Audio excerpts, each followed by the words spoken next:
English రాదు, తెలుగు రాదు, హిందీ రాదు, బూతులు వచ్చు. కేవలం బూతుల భాష. పోనీ తెలుగు అన్న చక్కగా వస్తుందా అంటే తెలుగు కూడా చక్కగా రాదు, బూతులు మాత్రం వచ్చు. నువ్వు గట్టిగా అడిగినావు అనుకో, ఏమైనా 4000 పెన్షన్ అంటే నీ లాగులో తొండలు ఇడుస్తా.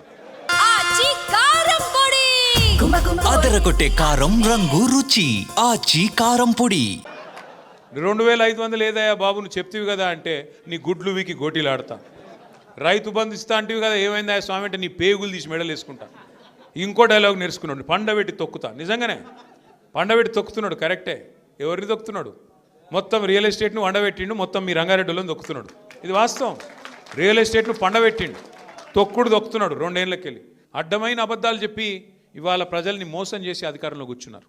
ప్రజలకి అరిచేతిలో వైకుంఠం చూపెట్టినారు. ఏమన్నారు? కేసీఆర్ గారు ₹1,00,000 ఇస్తున్నారు కదా, ఆడపిల్లలు పెళ్లి చేసుకుంటే నేను దాని మీదకెళ్ళి తులం బంగారం ఇస్తా అన్నాడు. ఇచ్చిండా మరి బంగారం? నేను ఆ రోజే చెప్పిన, ఇది బంగారం ఇచ్చే బ్యాచ్ కాదు, పుస్తెలతాడు ఎత్తుకపోయే బ్యాచ్ అని చెప్పిన. మనోళ్ళు హైదరాబాద్ వాళ్ళు విన్నారు, ఊర్లల్లో ఆగమైంది. ఏమైంది ఆఖరికి ఈరోజు? నిజంగానే అదరగొట్టే కారం రంగు రుచి ఆచి కారం పొడి.